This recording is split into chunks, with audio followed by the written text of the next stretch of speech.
Greetings, people of the interwebs. Jake here, and this is going to be a new segment that we're going to be trying here on the channel, where I bring in some of the people from the Comics Amino community for some comic book discussions. So, joining me are my good friends, CGK, the Comic Geek Kid, who's got a YouTube channel of his own, and then Jorge Saldana, which he actually was the one who suggested the topic for this video.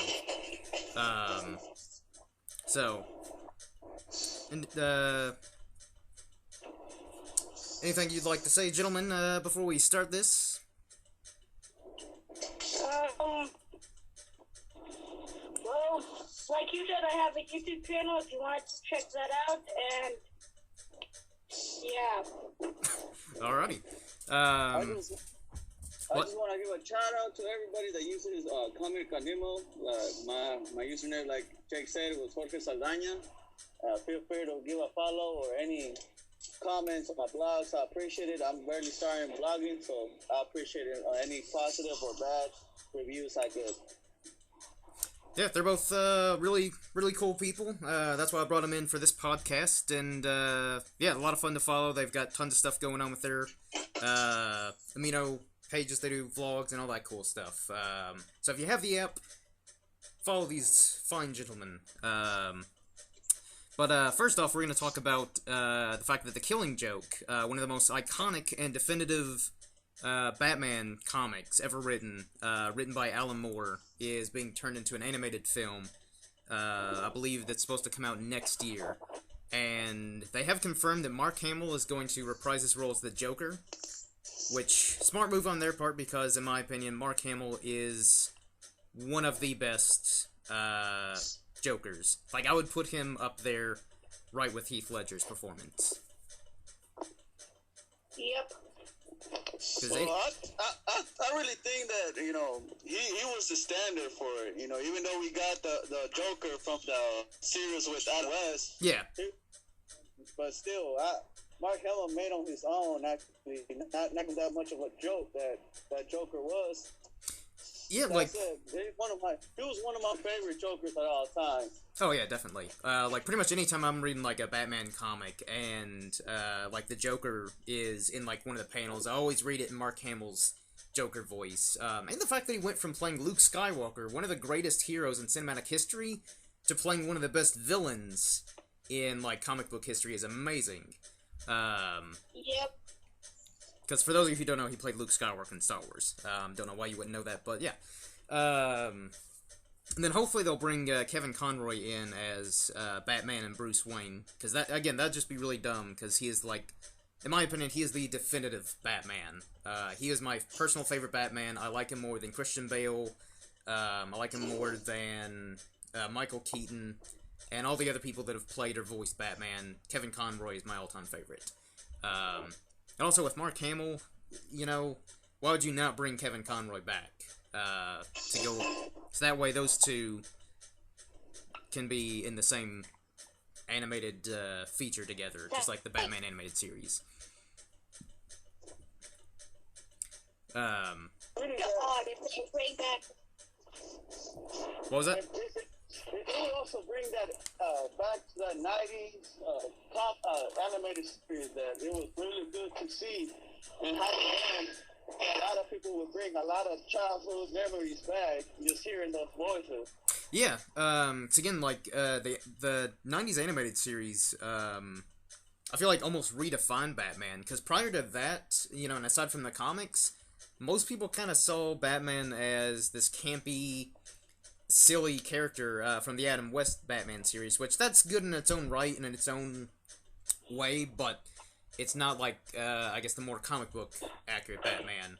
But like the 90s animated series was so amazing, not just, cause it was actually pretty dark for like a more kid-friendly show, but that kind of like redefined Batman for like this new generation, and pretty much anyone who grew up in like the 90s all loved that show. Even like the non-comic book fans are kind of like, yeah, I watched the Batman animated series from the 90s, it was amazing. Which again, just goes to show how good that show was. That people who weren't even comic book savvy or even read comic books or cared for them loved that show. And then again, I like the fact that they're finally adapting The Killing Joke into an animated film, because DC's animated films are amazing. Yeah. Plus, it actually brings kind of close to an origin story for the Joker than most of anything. Because it is a dark comic. You know? Yeah. For anybody that haven't read it, it's the best. To me, it's one of the best comic books out there to have. Or anything involving the Joker and Batman. Their sick endings have been just bravo to me. Yeah. What was that?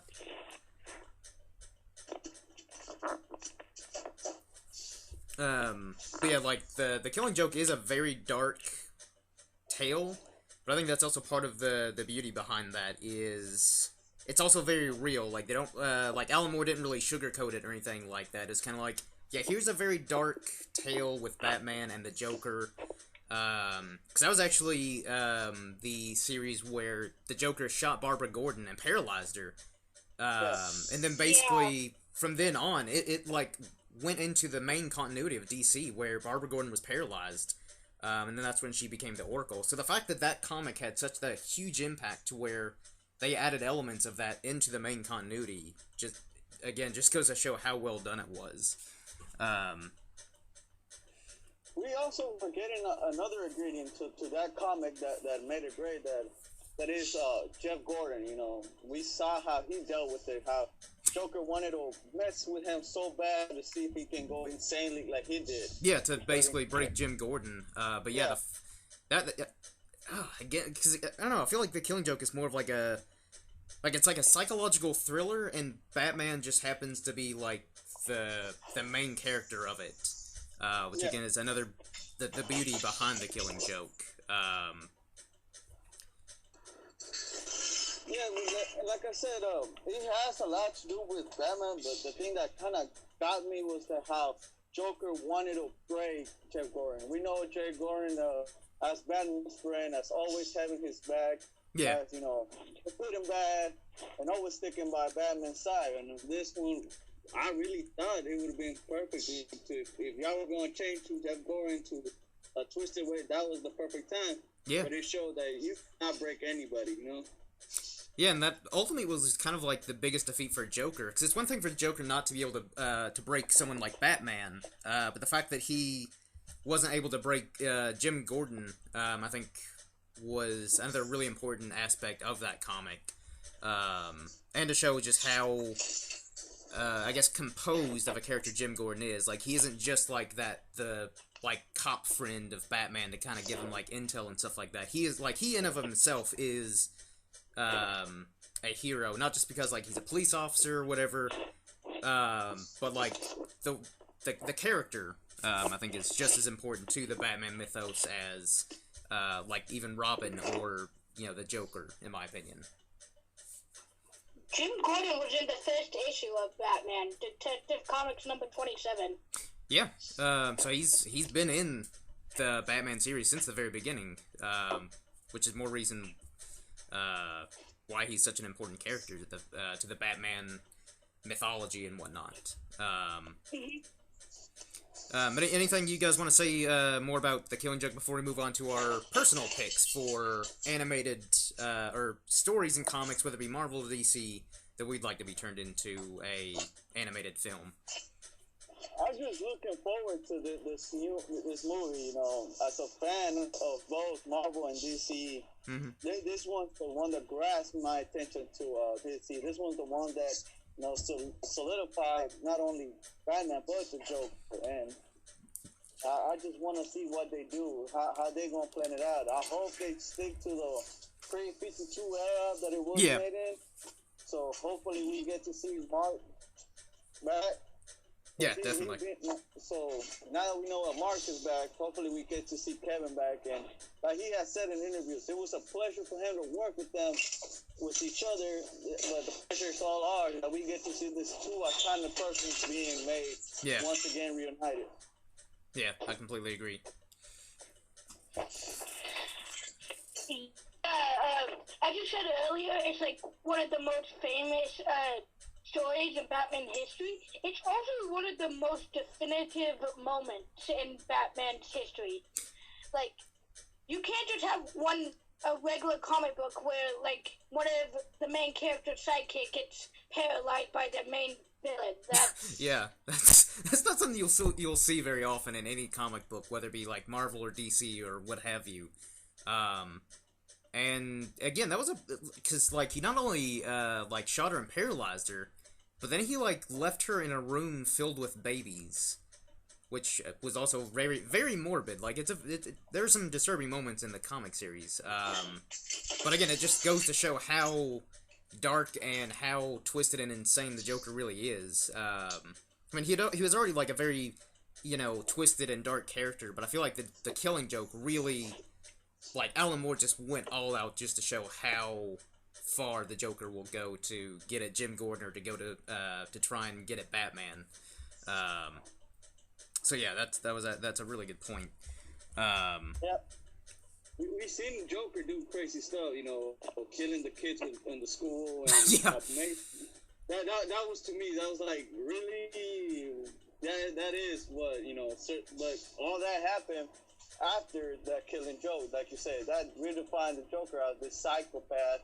And now we're seeing this multiple sides of the Joker. We saw Heath Ledger's The Anarchist. We saw The Gangster with Jack Nicholson. Mm-hmm. And we're seeing the crazy side with Jared Leto. Hopefully he does a great job. My props to that the trailer. Mm-hmm. But Mark was the whole effing thing in one combination. Like, he showed that, I can do all of that, and y'all had to make other people do crazier stuff than me. Yeah. So for me, it's a plus having him back, and it will be another great honor to see. And definitely, it's one of a movie that you should have in your collection. I know myself see a lot of movies online sometimes. Yeah. Just for the time being.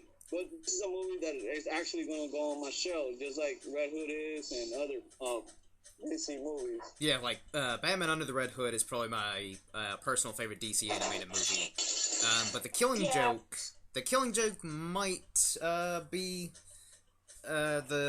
might have a run for Under the Red Hood's money if it goes as good as the comic.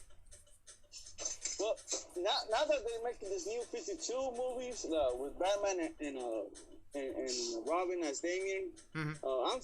I have to admit, Batman versus Robin was pretty good movie, and it's up there with Under the Red Hood.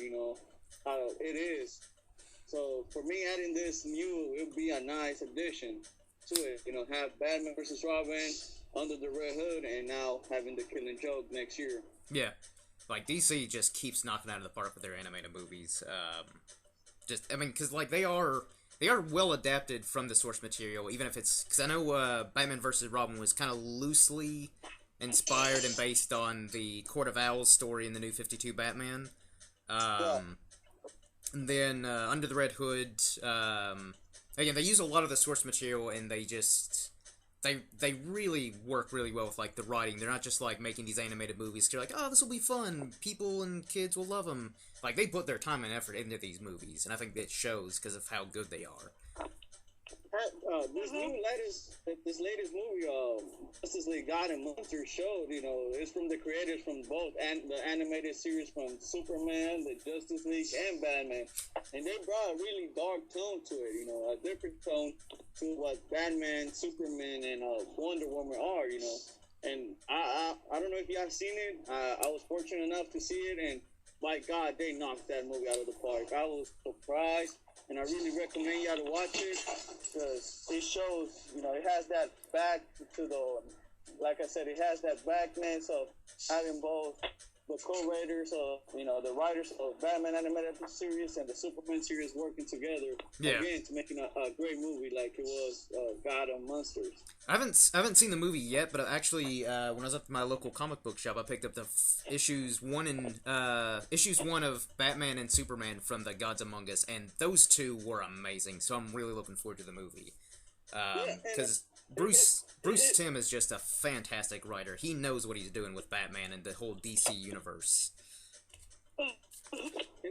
it brought back, like whenever we saw Harley Quinn, the first time we ever saw Harley Quinn, where was it at? It was at the animated series of Batman. Yeah. And after that, she was featured in a lot of comics. Now, how we saw it, we first saw the Chronicles of God and Monsters.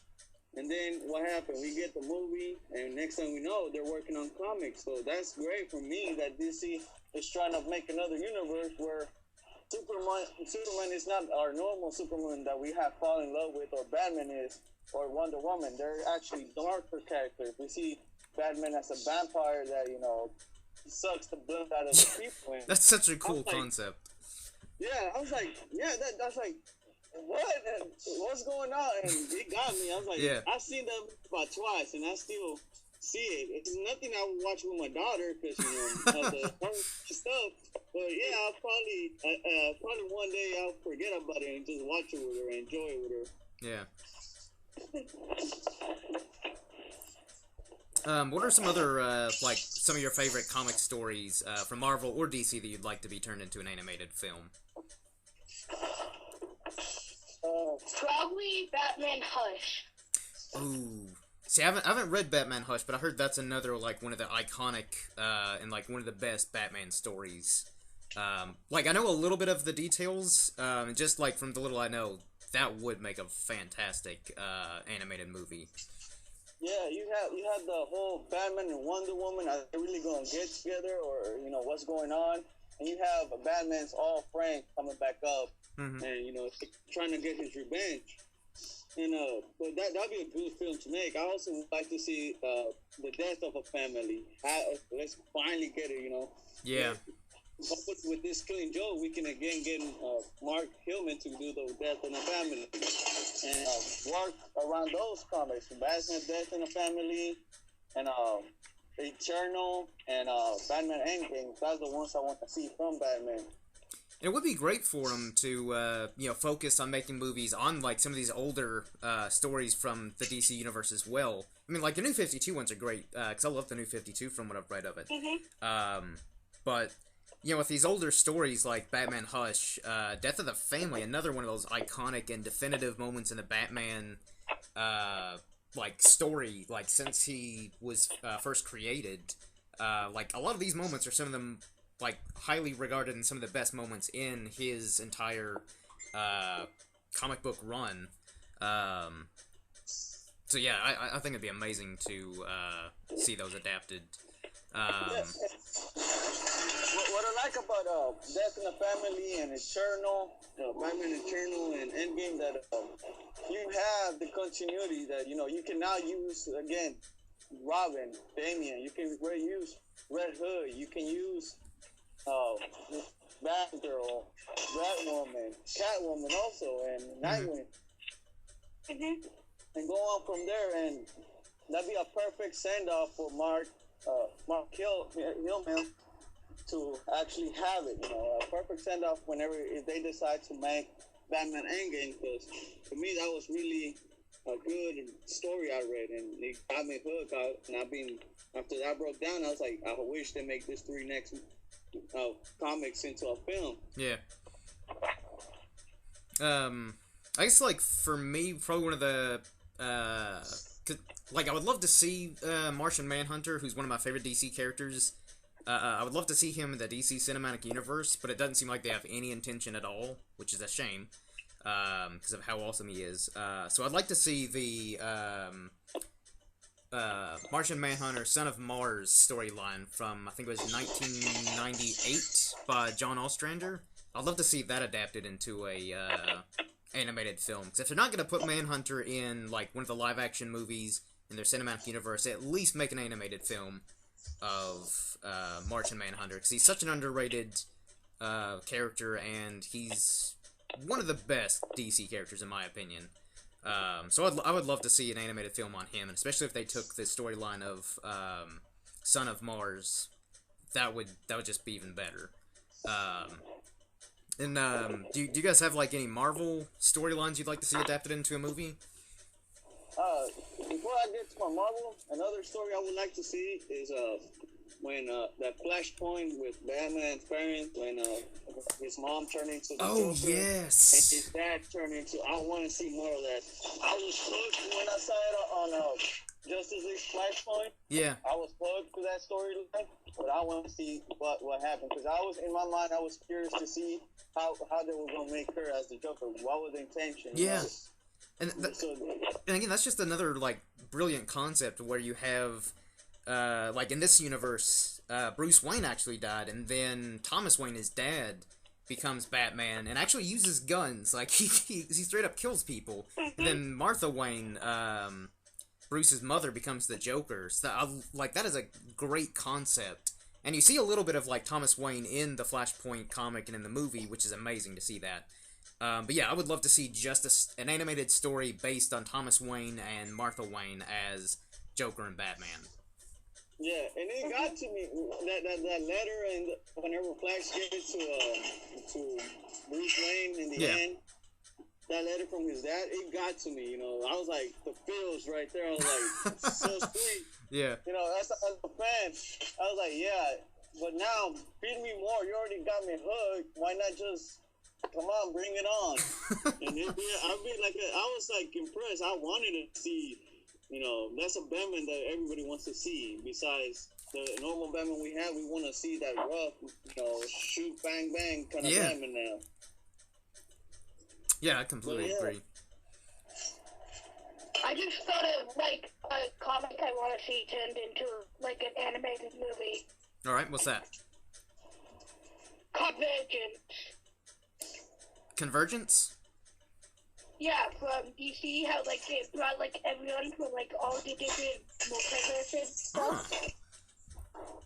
That would be really cool. They might have to make it into, like, I don't know, maybe like a 2-part movie? Because I feel like if they did the whole Convergence story, they might have to condense too much, and it might not be as good. But if they did, like, a 2-part movie of Convergence, that would be fantastic. It might even need to be more than 2 parts. Maybe even, like a mini-series or something like that, and add in, like, maybe some of the tie-ins to kind of, like, beef up the story a bit more. But yeah, that would be fantastic. I mean, I haven't read a whole lot of Convergence. Of what I have read, it's not bad. And I mostly just like the concept, though, where Brainiac is essentially forcing all these different universes to fight one another. So yeah, that would be a really cool either mini-series or movie. Yeah, but not the $1 million. The $1 million question that we have now is that. Is Marvel gonna step up in their animated universe? I really hope they do. I mean, I haven't seen a whole lot of the Marvel animated movies. Like, I saw Planet Hulk, which I thought was really good. I mean, granted, compared to the comic, I thought it was a little underwhelming. Like, it was good. Don't get me wrong, but there were so many cool moments in the comics that they didn't add into the animated film. Which I get that they can't make them like too long. But, I mean, there's, like, a scene where, like, the Hulk, like, basically the planet is, like, splitting apart. Like, lava is shooting out from, these fissures that are coming out of the ground. And then Hulk basically, like, dives right into this, fissure, grabs 2 of the tectonic plates, while molten magma is shooting up and spraying all over him, and pulls the plates together and prevents, like, all these earthquakes and, like, the planet from erupting. And then just, like, jumps back out of the hole. It's kind of like, yeah, save the day, whatever. You can thank me later. Like, that was so awesome. And, it didn't make it into the movie. So yeah, I would love it if Marvel started stepping up with their animated movies and made them more frequently. Like, what would be, like, some of your top picks for Marvel animated movies? God. Go ahead, GCG. I don't actually know. The ones I'd like to see, I don't know if y'all read it, The House of M. I haven't. I've heard really good things, though, about House of M. Yeah, if you're gonna make something like that, you start off with, Avengers is assembled for the couple minutes, how House of M is gonna lead up to, have that introduced, because you can't do the House of M without, acknowledging Avengers Assemble. That'd be a really good story to go by. that's just a story that I don't want to spoil it for you. I just hope you read it anytime soon. But it's it's what left to, all mutants were gone, Yeah. So that'd be a really good story to see. Yeah, for sure. I would love to see probably one of my favorite not only Thor comics, but one of my favorite like panels or scenes or whatever in just like pretty much any comic I've read came from this story arc in the Thor God Butcher and Thor God Bomb story arc, which is a 2-volume like series by Jason Aaron, and it was so amazing. Because basically, like, I guess a little bit of background information for, I guess you guys, if you haven't read it, and the people who are watching this. It's basically like Thor in 3 different timelines, where basically this alien, his name is Gore, like, he's set out to try and kill all the gods throughout the entire, like, cosmos. And basically Thor, like, the 3 different time periods of Thor is Thor in the Viking Age. So he doesn't have Mjolnir, his hammer. Like, he's still young. This is like around 1300 AD. The second story like timeline is Thor the Avenger. So like the kind of modern Thor, and then the other one is Thor where he's old. Like, he's like the age of Odin. He's got like an eye patch. Like, one of his arms got cut off, so he has like this metal arm. He looks like a total badass. Basically, the main storyline is like the 3 Thors have to like come together, which I know time travel's kind of tricky. Like, it doesn't sound that great, but when you actually read it, it's amazing. But basically, the 3 Thors kind of come together in like in one timeline to stop Gore from killing all the gods throughout the universe. And there's certain elements of like mystery and a lot of suspense in the series.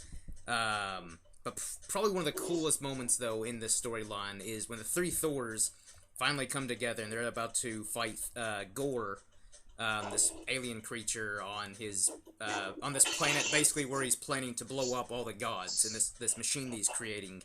Like, he kind of confronts the 3 Thors, and he's kind of like, I've been expecting you 3. I will kill you, and it'll be awesome.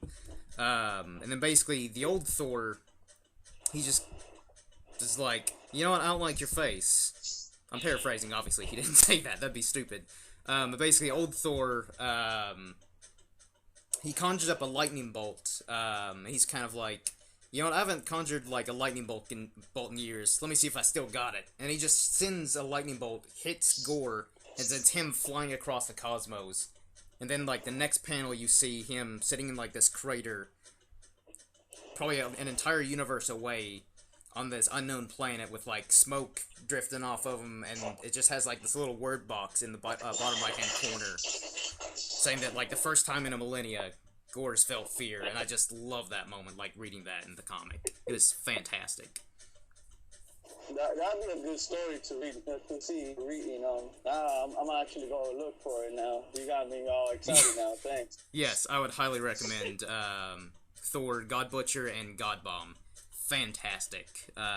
Like, one of my favorite comics that I've read so far. Mm-hmm. Well, yeah. Oh, go ahead. As Jorge mentioned, like, House of M, how that had something to do with the X-Men, I would love to just see the Phoenix saga, like, to get the taste of X-Men The Last Stand out of mouth. Yeah, if we saw the, Hello? Yeah. I couldn't hear. Oh, that's fine. I didn't hear the last part. No, he was saying the Phoenix saga. Yeah, if you do that, you can have make it go as the Avengers versus X-Men. Has something to do with that, with the Phoenix Sword, and that'd be pretty interesting to see. That would lead into Avengers versus X-Men, which was another fantastic comic to read and see. Well, my question is that, and a lot of people may be asking, can Marvel do that? Because how they have their share rights with Yeah. Fox and all that. we saw a while back ago, I don't know when, Wolverine versus Hulk, and Fox owned Wolverine. Yeah, that's true.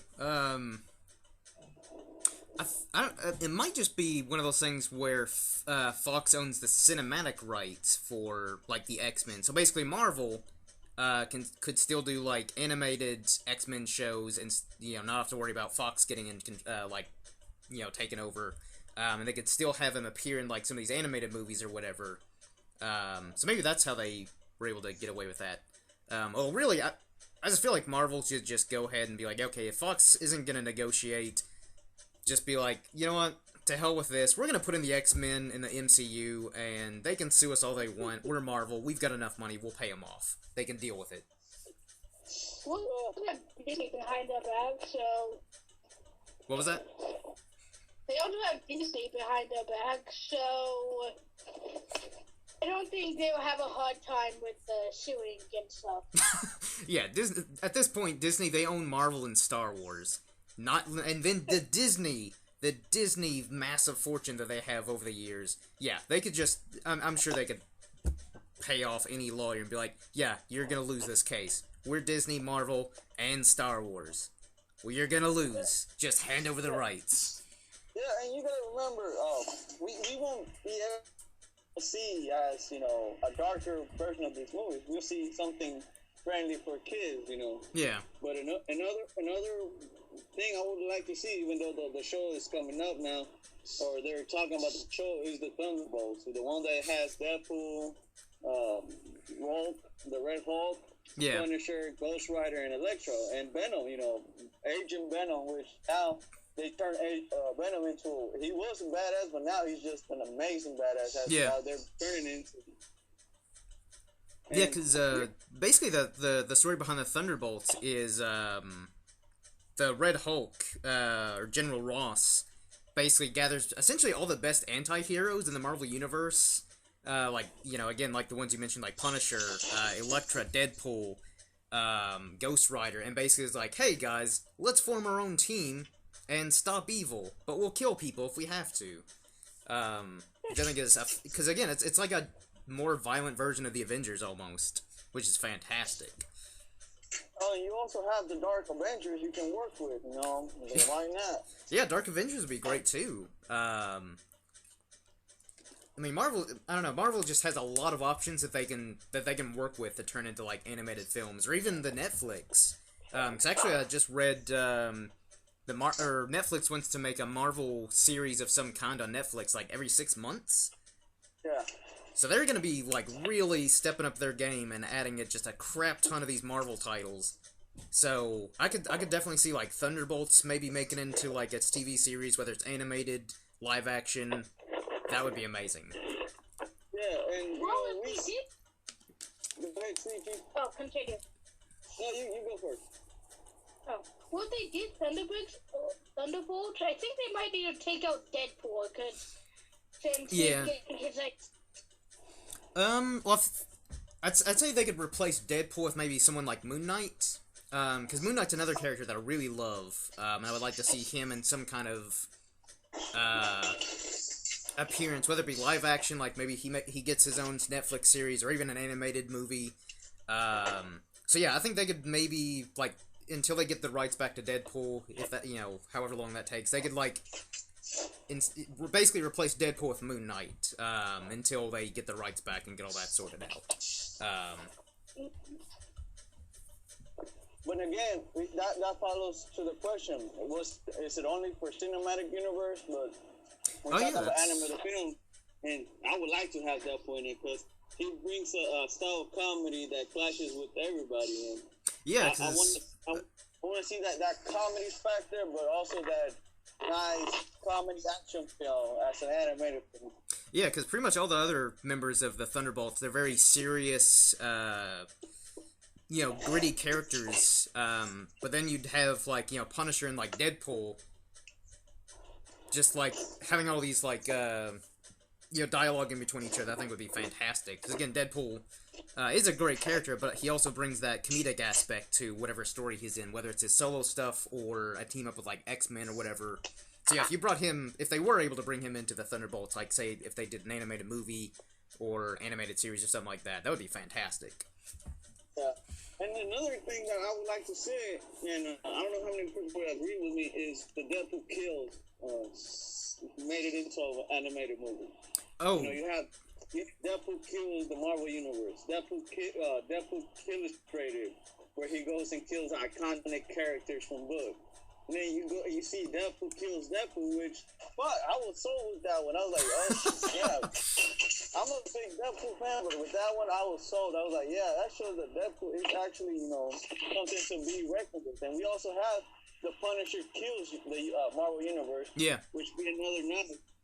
They try to make this last movie with Punisher and the Avengers, and it kind of bumped out. But again, I think that's why Marvel was afraid. But I think they should just let it loose and have a really nice creative team, and they can make good movies. We've seen it with the shows right now that they're putting out with Marvel Ultimate Spider-Man. We see it with Avengers, and we see it with Hulk, Agents of Smash. So they can actually pull out a good animated series out.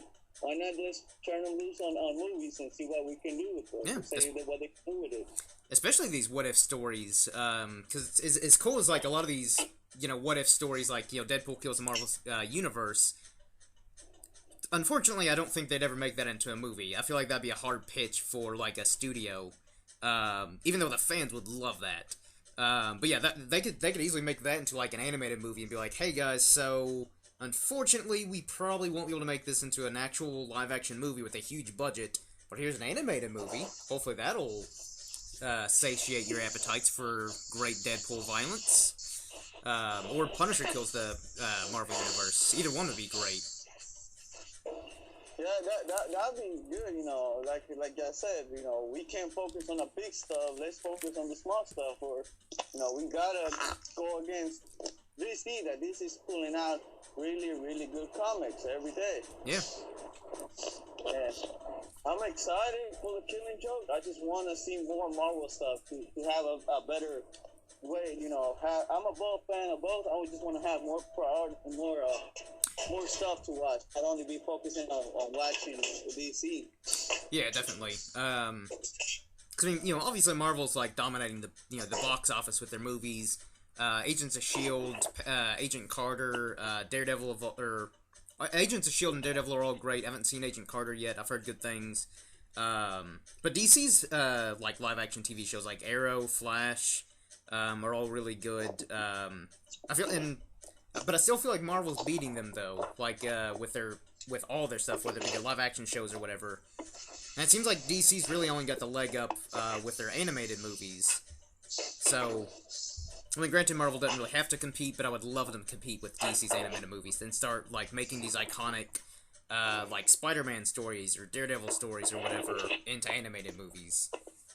Speaking of Spider-Man, I would love to see the Spider-Verse on an animated film. Yeah. Have Superior Spider-Man and have a bunch of others. But I would like to see the Spider Universe. Yeah, and they could easily make that into a movie, or an animated movie, because again, I feel like that might be a bit hard to pitch, like, as a live-action movie. But yeah, if they made that into an animated movie, just have, like, all the different Spider-Mans, from these different universes, or just all coming together to fight crime would be fantastic.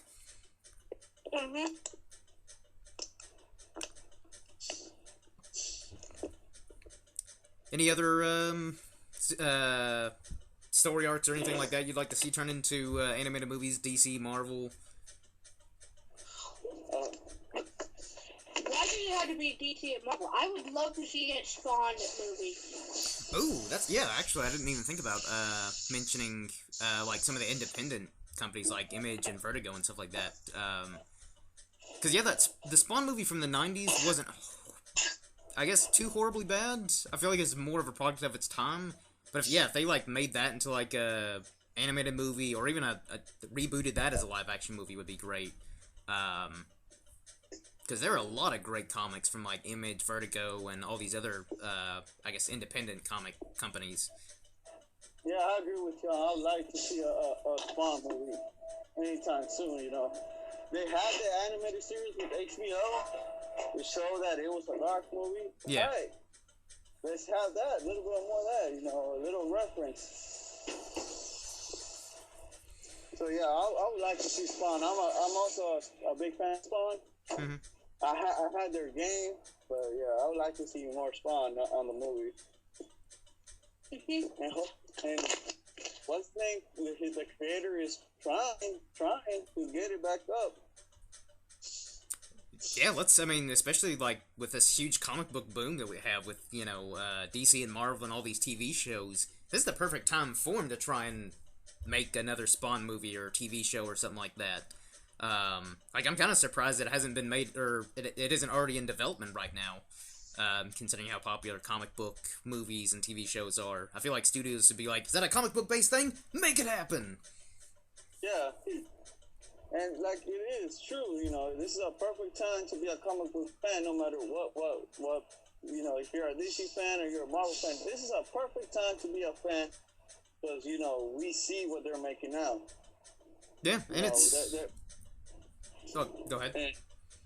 And, you know, it started, like, we all forget, but he also started with Blade, you know, let's not forget about Blade either. Yeah, because I think Blade was actually the very first Marvel live-action movie, and I like the Blade movies. It's been a while since I've seen them, but I liked them when they came out. Well, sorry to interrupt. Oh, that's fine. Technically, there was a Captain America movie from the 90s that happened before Blade. Yeah. I know which one you're talking about. That was very... Yeah. You're trying to forget about that one, Well, I guess I'm thinking of more, good movies. Or I guess more I mean, I guess the Blade movies aren't super mainstream, but, I guess that was one of the first big comic book movies, like... I think the first Blade movie came out in, like, the late 90s, like, maybe 96, 97, 98, somewhere around that. And then that's when you had the Spider-Man movies, the X-Men movies, Fantastic Four movies, like, a few years after all that, like, in the late 1990s to, like, early 2000s. So, yeah, that actually is a good point to not, you know, forget about, like, you know, Blade and all these other characters who kind of... maybe got overlooked, because I would love to see Blade come back in the MCU, or, like, a Daredevil, like, Netflix series, like, whether he makes a guest appearance in one of the other ones, upcoming ones, like Defenders or something, or if he gets his own, I think that'd be fantastic. But if you bring back Blade, you have to bring one person. Wesley Snipes. Yeah, you have to. No matter what you decide to do with him, you have to bring him, because he's such a iconic person on it. Yeah, like, and apparently he's already had, like, a, meeting with Marvel, so I guess, like, it's still up in the air, like, whether they'll bring him back, or, but yeah, I mean, if they did, you know, bring Blade back, and they didn't bring Wesley Snipes, I think it would still be good, but Wesley Snipes really did a fantastic job portraying Blade, and even though I think he's, like, in his 50s, he still looks like he's in pretty good shape. So I think he could still pull off playing Blade in, like, a movie, or animated, or not animated, but like a movie or like one of the Netflix shows. Hello? Yeah. Yeah, my phone got disconnected. Oh, that's fun. But yeah, that'd be fantastic if Wesley Snipes came back for Blade. Yeah, you know, and you know, now that we were talking about Blade, it brought me up something that, you know how you were talking about Moon Knight and Blade and Ghost Rider. Now, why not bring the Sons of Midnight on it? Let's have that as an animated film, you know. Focus on that. Introduce that, you can introduce that way to Moon Knight, and hopefully we get to see a series about Moon Knight. Because I'm like you, I would like to see a series with Moon Knight. And a lot of people are gonna say that he's a copycat of Batman. But hey, Moon Knight is still Moon Knight, and I bet you one day... He's still a badass character, like, even if he is, like, 'cause actually I feel like right now, I think the current writer of Moon Knight is kind of intentionally, like, parodying Batman with Moon Knight, which I think that's actually really cool. But yeah, he's just a really cool character. I mean, the fact that he has like split personalities, that would add a completely new dynamic to a superhero. Where one minute he's Mark Spector, then the next he's an Egyptian god Khonshu, and I think he's got like probably 5 other personalities. Yeah. So yeah, that'd be and plus, who wouldn't want to see Marvel a Marvel equivalent to Batman roaming the streets, beating the shit out of people? It'd be fantastic. And like one of my favorite quotes from Moon Knight is because he wears like this all white outfit. So like one of the comics that I read, Moon Knight was like heading, he was about to like fight crime, and someone was kind of like, "But yeah, you wear all white though. Won't they see you coming?" He's like, "That's the point. I want them to see me coming." And I was like, "Oh, that's so badass."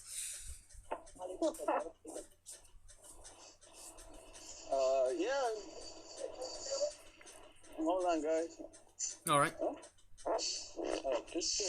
Yeah, for those of you listening, Jorge's at work right now. That's how devoted he is to being in this podcast. He is a true fan.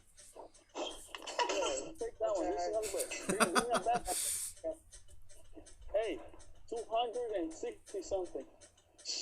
Yeah, I'm sorry about that. I'm still working. I work nights. That's perfectly fine.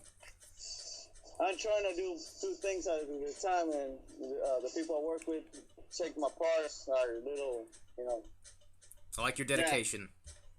Yeah. But yeah, another movie I'd like to see about animated film Marvel, like I said, besides the Spider-Verse, Original Sins.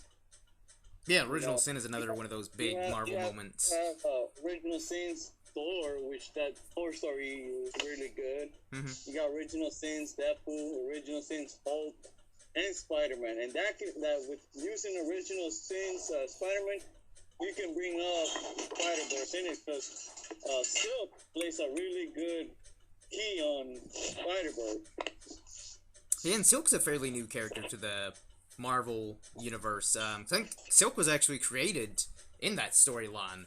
Yeah, he was created from Original Sins. Like Deadpool was with his daughter. We didn't know Deadpool had a daughter. Yeah. And we did, and I don't know if y'all read Deadpool, Death of Deadpool or Deadpool Died, whatever. I haven't read that yet. It actually mellows him down, and I'm like, you can, if you want to go through that, family friendly, you can use that Deadpool. If you want to make it funnier, let's have the other Deadpool. But the original scene was, really redefined, and you have again another matchup: Hulk versus Iron Man again. Yeah. And who wouldn't like to see another Hulk versus Iron Man matchup? Have Hulk Busters again. That was probably one of the best parts about Age of Ultron is that fight scene between the Hulkbuster, Iron Man suit, and the Hulk. Yeah. Yeah, I agree with you, but like I said, Marvel has plenty of stories that they can go by that to make a lot of fans more and more tune up. They're winning. Mm-hmm. So a lot of people, they're winning in their live animated, like live action film. Yeah. Let's see, and this is winning on their earth. Let's have them go at it. Disney stepped up with their game with this new live action. Yeah. Let's make Marvel step up their game with their animated film. Yeah, I completely agree. I feel like that's like the only thing Marvel really needs to do to keep DC in check. But I guess so we're running low on time here. So any other stories you'd like to see animated before we wrap this up, gentlemen? Go ahead. Probably Batman The Long Halloween. Ooh, that's another good choice. Yep. You're really bringing the DC game here tonight. Yeah, I'm a huge DC fan. Yeah, I kind of saw that with that picture you have in Comics Amino. Oh, yeah. Yeah. But yeah, from now on, any movie that DC decides to bring, they'll knock it out of the park with no questions asked. Yeah, they've got that. They've got that market under control. Now I just wish that Marvel would step up and be like, hey, a libel went on. People are talking about it. Why not make it? Well, I'm gonna entertain the absurd notion that Marvel is gonna listen to this podcast and be like, you know what, those guys are right. Let's step it up and make a bunch of animated movies. Hopefully you're right, you know, but we can always wish that, you know, but it's not only us that are talking about it, it's a lot of people that actually are talking about it, that want to see it. Yeah, definitely. So hopefully the fan base will really rise up and start pestering Marvel until they start making more animated movies. Another thing that I saw it could happen is that with Dragon Ball Z. I'm a huge Dragon Ball fan. Oh yeah, I mean, Dragon Ball Z is amazing. We thought we'd never see another series, and guess what? Akira said, "Fuck it, I'm gonna make this Dragon Ball Super," and actually follow the timeline that GT couldn't. Yeah, Akira Toriyama basically coming out of retirement to make these movies and gonna make a new Dragon Ball Z series. So it's actually on. What? And it's pretty good. I've been watching it, the anime, even though it's the subtitles. And let me tell you, whenever it drops in English dub, yeah, it's a must watch. It brings back childhood memories, and it's really good to watch. Oh yeah, I plan on seeing that movie like in the theaters when that comes out. Like I'm super pumped for it. But yeah, so hopefully you know, Marvel will start making these animated movies. I mean, again, especially with like Netflix, the deal they have going with them, making a Marvel title every 6 months, they might as well start making some of these animated movies. But I think that pretty much wraps up this podcast, since we're going on about an hour now. But hopefully you all have enjoyed this. And again, feel free to follow these fine gentlemen on Comics Amino at CGK in parentheses Comic Geek Kid, then Jorge Saldana. And you can follow me at Irishman Jake, all one word. So, until next time, everyone, cheers.